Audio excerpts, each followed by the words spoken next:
നമസ്കാരം. കേരളത്തിന്റെ ചരിത്രത്തിലാദ്യമായി ഒരു ബി.ജെ.പിയുടെ മേയർ അധികാരം ഏറ്റെടുത്തിരിക്കുന്നു. തിരുവനന്തപുരം കോർപ്പറേഷനിൽ ബി.ജെ.പിയുടെ മേയറായി തിരുവനന്തപുരം ബി.ജെ.പിയുടെ മുൻ ജില്ലാ അധ്യക്ഷൻ കൂടിയായിട്ടുള്ള സംസ്ഥാന നേതാവായിട്ടുള്ള വി രാജേഷ് അധികാരം ഏറ്റെടുത്ത ചരിത്രമാണ് ഇന്ന് പിറന്നിരിക്കുന്നത്.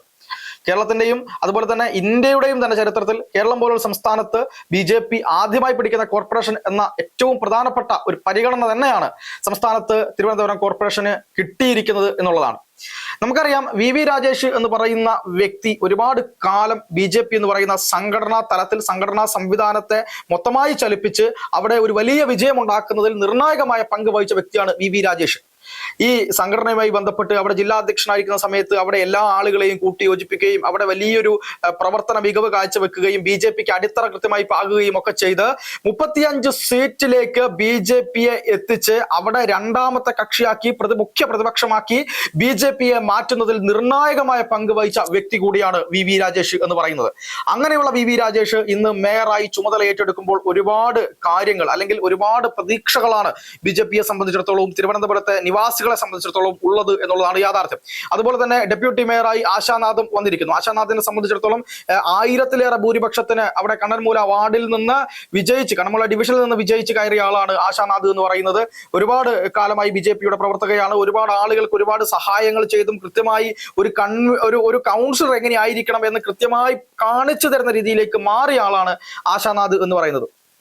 അങ്ങനെയുള്ള ആശാനാഥ് ഡെപ്യൂട്ടി മേയറായി വരുമ്പോൾ യുവത്വം അവിടെ കൃത്യമായി വരുന്നു. എല്ലാ തലത്തിലും ഉള്ള ആളുകൾ അവിടെയുണ്ട്. കൗൺസിലർമാർ എന്ന് പറയുമ്പോൾ അവിടെ വളരെ കൃത്യമായി ഓരോ തലത്തിലും പ്രാധാന്യമുള്ള അനുഭവ സമ്പത്തുള്ള ആളുകൾ അവിടെയുണ്ട്. കരമന അജിത്തിനെ പോലെ ഏറ്റവും കൂടുതൽ വോട്ട് വാങ്ങി വിജയിച്ച ആളുകൾ അവിടെയുണ്ട്. അതുപോലെ തന്നെ ശ്രീലേഖ IPS പോലുള്ള ആൾക്കാരുണ്ട്. ഒപ്പം നമ്മൾ ഇതുവരെ കാണാത്ത തരത്തിലേക്ക് അനന്തപുരി, അതായത് ഈ തെരഞ്ഞെടുപ്പ് വരുന്ന സമയത്ത് തന്നെ വികസിത അനന്തപുരി, മാറാത്തത് ഇനി മാറും എന്ന മുദ്രാവാക്യമായിരുന്നു അവിടെ ബി.ജെ.പി ഉയർത്തിയത്.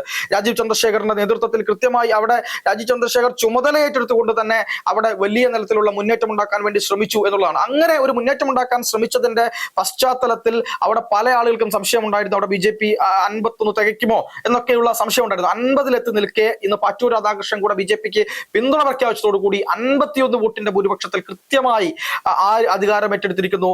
ഈ പറയുന്നത് പോലെ വി രാജേഷും അതുപോലെ തന്നെ ഡെപ്യൂട്ടി മേയറായി ആശാനാഥും അവിടെ അധികാരത്തിൽ എത്തിയിരിക്കുന്നു. ഇനിയിപ്പം കൗൺസിലുണ്ട്, കൗൺസിൽ തിരഞ്ഞെടുപ്പും കാര്യങ്ങളും ഒക്കെ ഉണ്ട്. അതൊക്കെ കൃത്യമായി നടക്കും. പക്ഷേ ഈ അധികാരം ഏറ്റെടുത്തതിന് ശേഷം വി രാജേഷ് പറഞ്ഞ ചില കാര്യങ്ങളുണ്ട്. അതാണ് വളരെ പ്രധാനപ്പെട്ട കാര്യം. അതിലേക്ക് എത്തുന്നതിന് മുമ്പ് ചില കാര്യങ്ങൾ കൂടി പറഞ്ഞു പോകാം എന്ന് ഞാൻ കരുതിയാണ്. അതായത് ഇന്നലെയൊക്കെ മാധ്യമങ്ങൾ വളരെ വലിയ രീതിയിൽ പറഞ്ഞു, അതായത് ശ്രീലേഖയെ പരിഗണിക്കുന്നു, ശ്രീലേഖയാണ് മേയർ സ്ഥാനത്തേക്ക് വരാൻ പോകുന്നത്, കേന്ദ്ര നേതൃത്വം ശ്രീലേഖയുടെ പേര് പറഞ്ഞിരിക്കുന്നു എന്നൊക്കെ പറഞ്ഞ് വലിയ രാജീവ് ചന്ദ്രശേഖർ ശ്രീലേഖയെ കൊണ്ടുപോയി കേന്ദ്ര നേതൃത്വത്തിന് മുമ്പിൽ അവതരിപ്പിച്ചിരിക്കുന്നു എന്നൊക്കെയാണ് പറഞ്ഞത്. എന്നാൽ സത്യസന്ധമായി പറയുകയാണെങ്കിൽ ബി.ജെ.പിയുമായി അടുത്ത വൃത്തങ്ങളിൽ നിന്ന് നമുക്ക് മനസ്സിലാക്കാൻ കഴിയുന്ന സത്യം എന്ന് പറയുന്നത് ആദ്യം മുതൽ ഒറ്റ പേര് മാത്രമേ ഉണ്ടായിരുന്നുള്ളൂ. ആ പേര് എന്ന് പറയുന്നത് വി രാജേഷ് എന്ന പേരായിരുന്നു.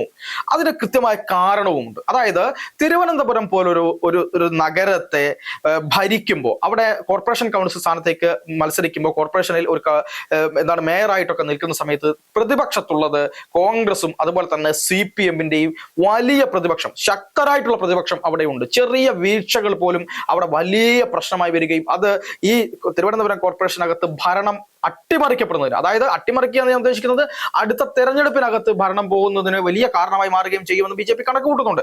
അപ്പോൾ അതുകൊണ്ട് നിരന്തരമായി രാഷ്ട്രീയ ഇടപെടലുകൾ നടത്തി പരിചയമുള്ള ആളുകളെ കൈകാര്യം ചെയ്ത് പരിചയമുള്ള രാഷ്ട്രീയപരമായി ആളുകളെ കൂട്ടിയോജിപ്പിച്ച് ഒരു നയപരമായ സമീപനം എടുത്തു പോകുന്ന ഒരാളുടെ കൃത്യമായ നേതൃത്വം അവിടെ ആവശ്യമാണ് എന്നുള്ളത് ബി.ജെ.പി കൃത്യമായി മനസ്സിലാക്കിയത് കൊണ്ട് തന്നെയാണ് അവിടെ വി രാജേഷ് എന്ന പേര് വീണിട്ടുള്ളത്.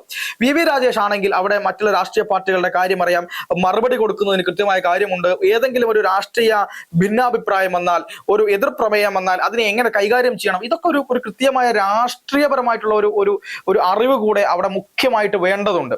ഇപ്പം ശ്രീലേഖയെ പോലുള്ള ആൾക്കാരൊക്കെ വന്നു കഴിഞ്ഞാൽ മോശമാണ് എന്നല്ല, പക്ഷെ അവരൊക്കെ വന്നു കഴിയുമ്പോൾ ഒരു മേയറൊക്കെ ആയിരുന്നുള്ള ഒരു പരിചയം അവർക്കില്ലാത്തത് കൊണ്ട് തന്നെ ഒരു പ്രതികരണം പോലും അവിടെ എന്തുണ്ടാക്കാം, വലിയ വിവാദം ഉണ്ടാക്കാം. ആര്യ രാജേന്ദ്രനെയൊക്കെ സംബന്ധിച്ചിടത്തോളം ആര്യ രാജേന്ദ്രന് പക്വതയില്ലാത്ത ഒരാളെ അവിടെ കയറ്റിയിരുത്ത് അവരുടെ പ്രതികരണം പോലും വലിയ രീതിയിലേക്ക് പ്രതിപക്ഷ സ്ഥാനത്തിരിക്കുന്ന ആൾക്കാർ വലിയ രീതിയിൽ ഉന്നയിക്കുന്ന രീതിയിലേക്ക് അവിടെ കാര്യങ്ങൾ എത്തിയിരിക്കുന്നു.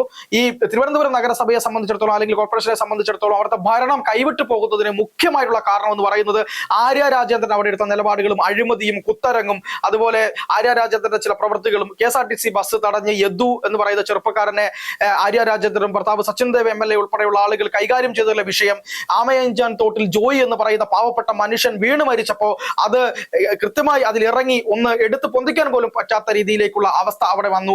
ഇങ്ങനത്തെ ഒരുപാട് കാര്യങ്ങൾ അവിടെ നിലനിന്നത് കൊണ്ട് തന്നെയാണ് ഈ വലിയ ജനരോഷം അവിടെ കൃത്യമായി ഉണ്ടാവുകയും അവിടെ കാലങ്ങൾക്കിപ്പുറത്തേക്ക് CPM-ന് അധികാരം അടിയറവ് വെക്കേണ്ടി വരികയും ചെയ്തിരിക്കുന്നത്. അത്തരത്തിലൊരു കാര്യം ഉണ്ടാവരുത്. അതുകൊണ്ട് തന്നെ നയതന്ത്രപരമായി ഇടപെടുന്ന കൃത്യമായി കാര്യങ്ങൾ ഉപയോഗിക്കാൻ അറിയുന്ന കൃത്യമായ ഒരു പൊളിറ്റിക്സ് അറിയാവുന്ന ആളെ തന്നെ അവിടെ മേയറായി കൊണ്ടുവരണമെന്നത് BJPക്ക് കൃത്യമായ ഉദ്ദേശമുണ്ടായിരുന്നു. അതുകൊണ്ട് തന്നെയാണ് VV രാജേഷിന്റെ പേര് ആദ്യം മുതൽ തന്നെ വന്നത്. പക്ഷേ അതിനിടയിൽ കല്ലുകടി ഉണ്ടാക്കാൻ ചില റിപ്പോർട്ടർ പോലുള്ള ചില മാധ്യമങ്ങളൊക്കെ വന്ന് ഈ പറയുന്ന പോലെ ശ്രീലേഖ മേയറായി തെരഞ്ഞെടുക്കപ്പെട്ടിരിക്കുന്നു, അല്ലെങ്കിൽ ഇവർ തമ്മിൽ അടിയാണ്, പിന്നെ പ്രസിഡന്റ് ആയിട്ടുള്ള രാജീവ് ചന്ദ്രശേഖരൻ എന്തോ തിരിച്ചടി കിട്ടിയിരിക്കുന്നു, ഈ തോതിലുള്ള കാര്യങ്ങളൊക്കെ കള്ളമായി പ്രചരിപ്പിക്കുന്ന രീതിയിലേക്കുള്ള കാര്യങ്ങളാണ് അവിടെ നടന്നത് എന്നുള്ളതാണ് യാഥാർത്ഥ്യം. പക്ഷേ സത്യത്തിൽ ഇതൊന്നുമല്ല സംഭവിച്ചത്. BJP ആദ്യം മുതൽക്ക് തന്നെ ഒരു പേരിൽ ഉറച്ചു നിൽക്കുകയായിരുന്നു. അതിൽ ഡെപ്യൂട്ടി മേയർ സ്ഥാനത്തേക്ക് ചില അഭിപ്രായ വ്യത്യാസങ്ങളൊക്കെ ഉണ്ടായിരുന്നെങ്കിലും അത് പിന്നീട് പരിഹരിച്ച് വരികയായിരുന്നു ഉണ്ടായിരുന്നത്. ഇപ്പോ ഇന്ന് ഞാൻ നേരത്തെ പറഞ്ഞതുപോലെ തന്നെ VV രാജേഷ് അധികാരമേറ്റെടുത്തതിനു ശേഷം പറഞ്ഞ ഒരു ചില കാര്യങ്ങളുണ്ട്. അത് വളരെ ശ്രദ്ധയോടുകൂടി നമ്മൾ കാണേണ്ട കാര്യമാണ്. അതായത് 101 വാർഡുകൾ, ഈ 101 വാർഡുകളും ഒരൊറ്റ യൂണിറ്റ് ആയിട്ട് കണ്ടുകൊണ്ട് ആ യൂണിറ്റുകളിൽ സംയോജിതമായിട്ടുള്ള വികസന പ്രവർത്തനങ്ങൾ കൊണ്ടുവരും എന്നാണ് VV രാജേഷ് പറഞ്ഞിരിക്കുന്നത്. അത് വളരെ പ്രധാനമാണ്. അതായത് പ്രതിപക്ഷമെന്നോ മറ്റുള്ള കക്ഷികളെന്നോ ഒരു ഭേദവുമില്ലാതെ അവിടെ കൃത്യമായി പദ്ധതികൾ നടപ്പിലാക്കും എന്നാണ് BJP പറയുന്നത്. ഇവിടെ CPM-നെതിരെ ഏറ്റവും വലിയ ആരോപണം ഉയർന്നത് പ്രതിപക്ഷ അംഗങ്ങളുടെ വാർഡുകളിലേക്ക് വികസനം എത്തിക്കാനുള്ള ഒരു കാര്യവും അവർ ചെയ്യുന്നില്ല എന്നുള്ളതായിരുന്നു. ഇവിടെ മറിച്ച് നരേന്ദ്രമോദി ഉൾപ്പെടെയുള്ള ആളുകൾ കോർപ്പറേഷനിലേക്ക് വരാൻ പോവുകയാണ്. അങ്ങനെ കോർപ്പറേഷനിലേക്ക് എത്തുന്ന സമയത്ത് ഇവിടെ വലിയ വികസന പ്രവർത്തനങ്ങളാണ് വരാൻ പോകുന്നത്. കേന്ദ്രത്തിന്റെ വലിയ ഫണ്ട് ഇനി തിരുവനന്തപുരം നഗരത്തിലേക്ക് ഒഴുകിയെത്തും. മെട്രോ സിറ്റി ആയിട്ട് തിരുവനന്തപുരത്തെ മാറ്റാനുള്ള ശ്രമങ്ങളുണ്ട്. അതിന്റെ അലൈൻമെന്റ് കാര്യങ്ങളൊക്കെ ഇപ്പൊ തന്നെ ആരംഭിച്ചിട്ടുണ്ട്. അതിൽ കേന്ദ്രത്തിന്റെ നിർണായകമായ പങ്കുണ്ടാകും. ഒപ്പം കേന്ദ്രം കൂടുതൽ ഫണ്ടുകൾ ഇതിലേക്ക് അനുവദിക്കും. രാജ്യത്തെ പ്രധാനപ്പെട്ട വലിയ കമ്പനികളുണ്ട്. ഇപ്പൊ വലിയ കമ്പനികളുടെ CSR ഫണ്ടുകൾ, അത്തരത്തിലുള്ള CSR ഫണ്ട് കൃത്യമായി കൊടുത്ത് കൈകാര്യം ചെയ്ത് ആ CSR ഫണ്ട് വാങ്ങി അവിടെ വലിയ നിലയ്ക്കുള്ള വികസന പ്രവർത്തനങ്ങൾ ഏറ്റെടുത്ത് നടത്താൻ കേപ്പബിലിറ്റി ഉള്ള പാർട്ടിയാണ് BJP എന്നുള്ളത് കൊണ്ട് തന്നെ ആ അന്താരാഷ്ട്രപരമായിട്ടുള്ള കമ്പനികളുടെയൊക്കെ CSR ഫണ്ട് എടുത്തുകൊണ്ട് BJP കൃത്യമായി അവിടെ വികസന പ്രവർത്തനങ്ങൾ നടപ്പിലാക്കാൻ വേണ്ടി പോകുന്നു. അനന്തപുരി മാറ്റാൻ വേണ്ടി പോകുന്നു. അതുപോലെ അവിടെ മാലിന്യ സംസ്കരണം അവിടെ കൃത്യമായി നടപ്പിലാക്കാൻ വേണ്ടി പോകുന്നു. തെരുവ് നായ പ്രശ്നം, തെരുവ് നായകളുടെ ശല്യം, ആ അത്തരം ശല്യങ്ങൾ ഒക്കെ കൃത്യമായി മാറ്റാൻ വേണ്ടി പോകുന്നു. അങ്ങനെ ഇതിനെല്ലാം പരിഹാരം കണ്ട് ആമയഞ്ചാൻ തോട് ഉൾപ്പെടെയുള്ള കാര്യങ്ങൾ ശുദ്ധീകരിക്കും എന്നാണ് BJP പറഞ്ഞിരിക്കുന്നത്. അങ്ങനെ BJPയുടെ ഒരു വലിയ നിർണായകമായിട്ടുള്ള ഒരു ഇടപെടൽ ഇനി തിരുവനന്തപുരം നഗരസഭയും അതുപോലെ തന്നെ കോർപ്പറേഷൻ പരിസര പ്രദേശത്തിലെ ആളുകളും ഒക്കെ കാണുന്നു. VV രാജേഷ് പറഞ്ഞ കാര്യങ്ങൾ രാജ്യത്തെ 3 പ്രധാനപ്പെട്ട നഗരങ്ങളിൽ ഏറ്റവും കൂടുതൽ വികസനം വരുന്ന ഒരു നഗരം എന്ന് പറയുന്നത് 5 വർഷം കഴിയുമ്പോൾ അത് തിരുവനന്തപുരം ആയിരിക്കും എന്ന് പറഞ്ഞിട്ടുണ്ട്. അത് കൃത്യമായി നടപ്പിലാക്കാൻ നരേന്ദ്രമോദിയുടെയും അമിത്ഷായുടെയും BJPയുടെയും സപ്പോർട്ടും കേന്ദ്ര സർക്കാരിന്റെ സപ്പോർട്ടും ഉണ്ട് എന്നുള്ളതും അതുപോലെ തന്നെ ഇത് ഒരുപാട് കാര്യങ്ങൾ ഇവർക്ക് ചെയ്യാൻ കഴിയും എന്നുള്ളതുമാണ് ഇതിലെ ഏറ്റവും വലിയ കാര്യം. BJPയുടെ വികസിത അനന്തപുരി എന്ന് പറയുന്ന മുദ്രാവാക്യം ഏറ്റെടുത്തുകൊണ്ട് തന്നെയാണ് ജനങ്ങൾ ഈ രംഗത്തും അതുപോലെ തന്നെ പ്രതീക്ഷയോടുകൂടി മുന്നോട്ട് പോകുന്നത്. ആ പ്രതീക്ഷയെ ഒരേപോലെ തന്നെ മുന്നോട്ട് കൊണ്ടുപോകാൻ BJPക്ക് സാധിക്കുന്നുമുണ്ട് എന്നാണ് ഇന്നത്തെ പ്രകടനത്തിലൂടെ നമുക്ക് മനസ്സിലാവുന്നത്.